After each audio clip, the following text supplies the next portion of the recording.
berkunjung ke Museum Negeri Sumatera Utara. Kami dari kelompok 4, pengantar ilmu sosial yang terdiri dari saya, Alifa Iliana Nazira, saya Afrika Ramadayati, dan saya Riki Pasaribu, dan saya Amin Medita, saya Dira Eka Syafitri.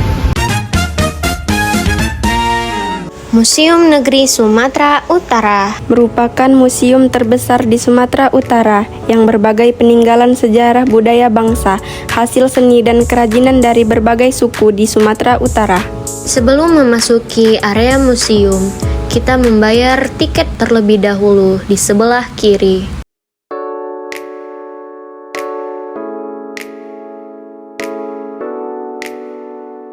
Sebelum memasuki area museum, kita reservasi tiket terlebih dahulu.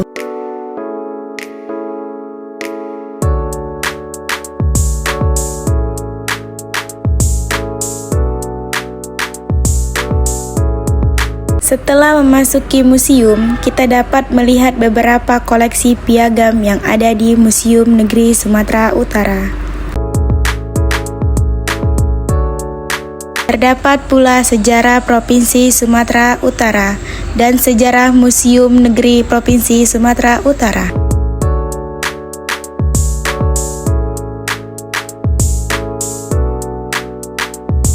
Di sebelah kanan museum, terdapat religi kuno yang ada di Sumatera Utara.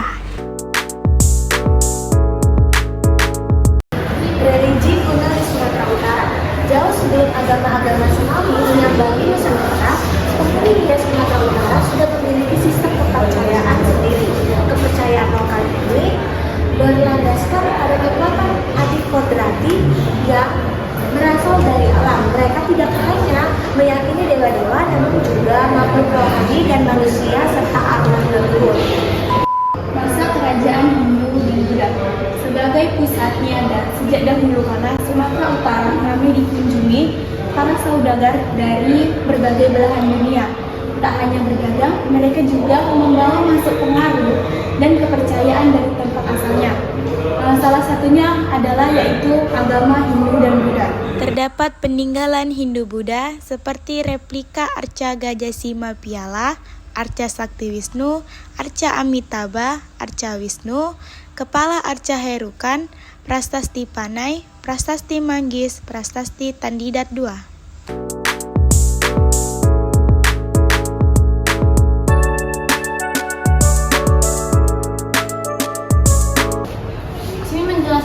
Islam di Sumatera Utara. Kapan dan di mana Islam masuk di Sumatera Utara? Nah, besar dugaan bahwa wilayah Sumatera Utara paling awal yang bersentuhan dengan Islam adalah wilayah Barus. Wilayah ini ditetapkan sebagai titik nol Islam Nusantara. Lalu kemudian eksistensi Islam di pesisir timur ditandai dengan berdirinya Kesultanan Melayu yang bernafaskan Islam seperti Langkat, Delhi, Serdang, Berdagai, Padang, dan sebagainya. Terdapat peninggalan Islam di Sumatera Utara seperti naskah Tauhid, naskah Tasawuf, naskah tata bahasa Arab, naskah fikih, dan beberapa nisan.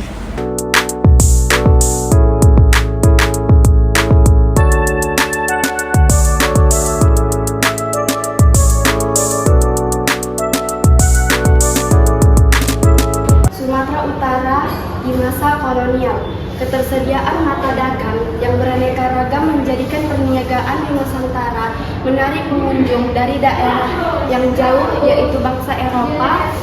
Mereka yang mulanya hanya datang untuk menjadi pedagang, kemudian melangkah melewati batas dengan menjadi penjajah. Kemajuan industri perkebunan menjadikan Sumatera Utara di masa lalu dikenal sebagai daerah modal yang paling menguntungkan di seluruh Hindia Belanda.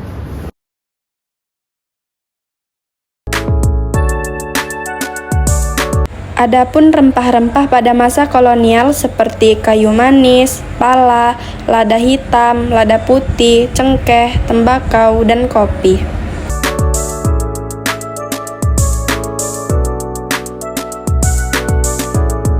Nah, di sini kami memasuki area ruang gubernur.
tahun 1885. Dan di sini ada Sumatera Post, yaitu pada tahun 1899 terbitlah koran Belanda yang bernama De Sumatera Post.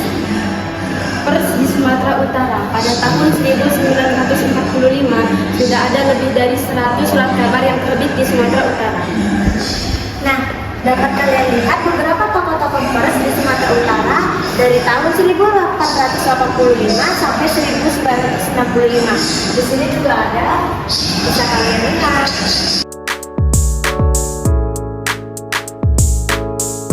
Nah, ini dia adalah beberapa contoh surat kabar yang ada di Sumatera Utara. Ada Anak Batak dan yang lain-lain. Mari kita lihat. Nah, ini dia beberapa alat yang digunakan untuk membuat surat kabar. Mulai dari mesin tik, lalu disiarkan ke TVRI Studio Medan, dan kamera film.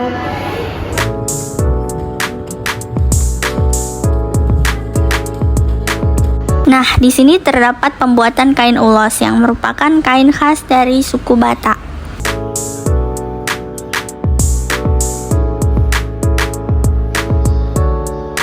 Nah, kebetulan di museum ini sedang mengadakan pameran foto.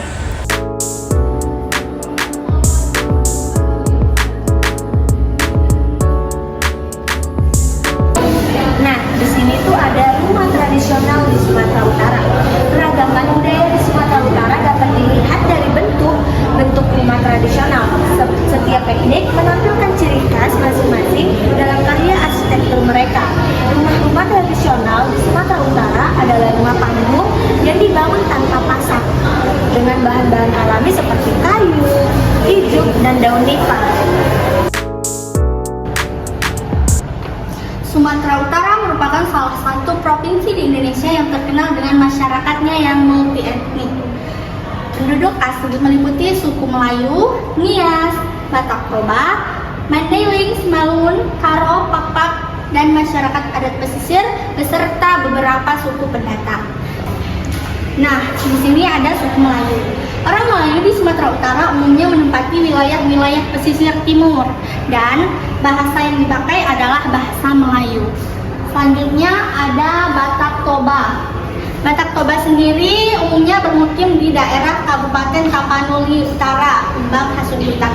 Selanjutnya kita ada Angkola atau Mandailing. Mandailing sendiri menempati bagian-bagian provinsi Sumatera Utara. Orang Angkola bermukim di daerah Kabupaten Tapanuli Selatan. Selanjutnya ada Simalungun. Orang Simalungun menghuni kawasan yang kini secara administrasi merupakan wilayah Kabupaten Simalungun. Selanjutnya ada Pakpak. Pakpak sendiri bermukim di kawasan yang kini merupakan wilayah Kabupaten Pakpak Barat.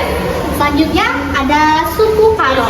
Suku Karo menempati kawasan dataran tinggi Karo seperti daerah Pancur Batu, Brastagi, dan Kabanjahe. Nah, di sini kita ada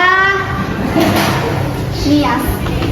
Orang Nias bermukim di Pulau Nias, pulau-pulau kecil di pantai barat Sumatera. Selanjutnya ada suku pesisir. Suku pesisir ini menempati wilayah-wilayah pesisir di Tapanuli Tengah atau Sumba. Nah, sekarang kita masuk ke suku pendatang. Dikarenakan terbukanya awal perkebunan tembakau di tanah Deli, maka hal itulah yang menyebabkan para suku pendatang masuk ke Sumatera Utara dan mulai menempati wilayah-wilayah Sumatera. Sini ada harimau. Roar. Roar. Lalu ada apa deh ini? Fosil. Lalu di sini ada jatuh kak. Manusia purba. Ini dia manusia purba. Lalu di sini adanya nih. Sekian vlog dari kami.